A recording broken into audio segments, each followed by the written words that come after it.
ご視聴ありがとうございます。今回はお気に入りなんすけど小粒な道具、なくても他でなんとかなるけど持ってると作業が楽になる、そんな道具を4つ紹介させていただきます。1つ目、クニペックスの何でしょう、平プライヤーかな、3011の140、手のひらに収まる小ぶりなプライヤーです。全長は 140mm、グリップ握り込んでも先端に親指が届くちょうど良いサイズで、手の小さな私にとって扱いやすいと感じています。つかみ面は平行目のギザ付き、目に沿っていればがっちりつかみますし、そうでなくとも必要十分にグリップはします。で、特徴はこの先端、薄いんですけど幅のあるつかみ面です。サイズの近いニードルノーズと比べてみるとこんな感じ。厚みが3割減、幅は 1.5 倍ってところ。先端が薄いから対象をつかむまで見やすいのか、それとも幅が広いからスイートスポットが広いのか、ニードルノーズに比べてつかみ損ないが少ない気がしています。扱いが楽、ラフに使える道具です。ワイヤーを掴んだり、ホースバンドを握ったり、オールマイティに使っています。ホースバンド、ワイヤー丸めたやつから板丸めたしっかりタイプまでスッと掴める、使うのが上手くなったような気がするプライヤーっすね。角が立っているのもワイヤー曲げたり形つけるときに使いやすく、スペースに制限なければとても使いやすいです。この形好みですね。ただめっちゃ良い、こんな場面で使えたみたいなこれじゃなきゃポイントは今のところ見つけてません。優等生ではあると思うのですが、クラスのヒーローって感じは受けないです。この形あまり流行っている印象はなくて、まあそういうところなのかなとも思っています。数少ない不満はジョイントが激渋かったことです。これ買った当初は全然素直に動かなくて、どちらかといえば嫌いな道具でした。クニペックスって動き渋いのたまにありますよね。現在は口の開きも少し緩くなってきまして、ガタもなくちょうど良い具合になっています。つかみ面の潰れもまだほどほど、一番使いやすい頃でしょうか。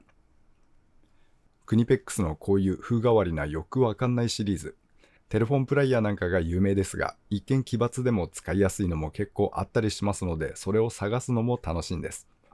これ 190mm もラインナップがあるみたい。そちらはダックビルみたいに使えるかもしれません。そのうち使ってみたいですね。2つ目、ベッセルのロングヘックスビット。全長が 150mm のヘックスビットで、6本セットが実売1500円ほどで売っています。これは長さが気に入っています。アネックスさんのトルクアダプタという製品、これ設定トルクに達すると空回りしてくれるという便利な道具なのですが、これと組み合わせる形で使っています。トルクアダプタを入れると、その重量増から短いビットでは頭でっかちというのか、早回しするときに手からこぼれるような感じでちょっと回しにくいんです。この組み合わせでシャンク長は 123mm、全長はかなり出るんですけど、縦に早回しするとき、指で弾くような使い方をするとバランスが良くていいんです。最初は長すぎるかと思っていたこの 150mm ですが、気に入って使っています。ヘックスなので長さによるデメリットもあまり感じておりません。先端、六角はこんな感じ。面取りが大きめなのでネジにも当てやすいですね。少し遊びが大きいような気もしていますが、ドライバー型で出せる小さなトルクで問題は感じていません。素材はダイハード鋼という強さと粘りが違うとされる新素材。HRC62 とかなり硬いものとなってます。電動工具での使用も OK みたい。シャンクはサイズごとに色分けがされていまして、ベッセルさんのカラーコードなのかな、覚えちゃえばサイズの識別も簡単です。アネックスのハンドルにベッセルを組み合わせて使っていますが、相性問題は何も感じていません。気持ちよく使えています。ベッセルを選んだ理由はただ値段です。アネックさんにはさらに長い 200mm のラインナップもございまして、用途によってはそちらも良さそう。どちらもしっかりとしたブランドですから、どちら選んでも問題はないでしょう。ドライバー型の道具はシャンクの長さ変わると使い心地も大きく変わります。なんだかしっくりこないって場合は長さ違い、ぜひ試してみていただきたいです。3つ目、ハルダーの手持ちハンマー3408の020、柄のついていないハンマーです。全長 149mm、ヘッド径が 21mm、重量が 216g。中に粒状の鉄球か何かが入っていまして、打撃の際にそれが移動することで叩いた力をしっかりと対象に伝えてくれます。PB の製品が有名ですが、無反動ハンマーなんて言われるやつですね。試しに地面ぶったたいてみて、完全に無反動って感想ではないのですが、跳ね返りは少ない感じ。力が地面に伝わってるという感触を受けます。ちょっと何かで叩きたいって時に重宝しています。普通のハンマー使うまでもないけど、何かで叩きたいってこと結構ないっすか？引っ張っても抜けてこないちょいシブシャフトを叩いたり、細いピンを抜くときにポンチのお尻これで叩いたり、しばらくバラしてないから張り付いちゃった部品をこれでコンコンしてみたり、普通の柄のついたハンマーに対して明確に使いやすい場面というのもありまして、例えばこれサイレンサーのオーバーホールしている場面なのですが、薄いかかり白部分をピンポイントに叩きたいとき、こういうときはハルダーが絶対に使いやすいです。これなくても他でどうにかいたしますが、あったらとても便利な道具だと感じています。肘から下のスナップで叩く感じ、手に持ちやすい扱いやすいサイズがいいですね。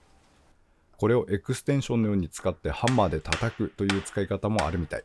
オートバイのアクスル叩いたり、ハンマー触れない限られたスペースでも使いやすそうです。対してパワープレイには向きません。前腕までならまだしも、腕ごと振って叩こうとすると制御するのは難しいですね。大きく振ると危ないって動画撮ろうとして実際本当に怪我しちゃいました。これでガツンといくのは全然おすすめしないです。サイズのラインナップは 20mm から 50mm まで。50mm ともなると重量は 1kg を超えます。どんな使い心地なのでしょう。これは気になります。また替えのヘッドはもちろんのこと、無反動機能を持たない細身のパンチもございます。ハルダーの手持ちシリーズ、ピンときた方ぜひ試してみていただきたいです。4つ目、SK113 のピックツールフック型。300円くらいで買ったように記憶をしています。全長は 142mm、シャンク長は 69mm ほど。軸の素材はステンレス、ハンドルはさらっとしたソフトグリップとなっています。フックの形状、ハテナ型ではなく先端がストレート型になってまして、狙った箇所に通しやすい形。グリップの断面は三角形、くびれがあり、指のかかるくぼみがあり、落下防止に紐を通せる穴も開いています。私のオートバイ、タペット調整するときにこのクリップ外すのですが、これが結構に硬い上にスペースが狭いので力が入れにくいんです。外すの苦手な作業だったのですが、これ使うようになってとても楽になりました。グリップのくびれ部分をこんな感じで指で引くんですけど、これでかなり力が入るので気に入って使っています。300円でここまで作業が楽になるとは思っておりませんでした。お気に入りとも違うんすけど、これはないと困ってしまう道具です。ただ耐久力にだけは不安があります。レビュー見てますとハンドル抜けたって報告がちらほらあるんです。スプリングを引く作業に使ってすっぽ抜けたというレビューをいくつか見まして、私のは今のところ抜けそうな兆候はありませんが、品質のばらつきはもしかしたら大きいのかもしれません。SK113 のピックツール。このまま使うのも良いですし、リーズナブルなので改造する素材としても重宝しそうです。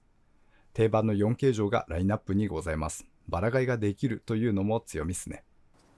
とりあえずピックツール買ってみるにもおすすめがしやすい道具です。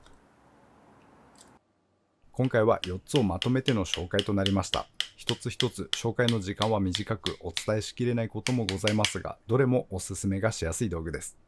存在感は大きくないけどとても使いやすい道具ってありますよね。皆様のお気に入りは何ですか？よろしければコメントしていってください。ご視聴ありがとうございました。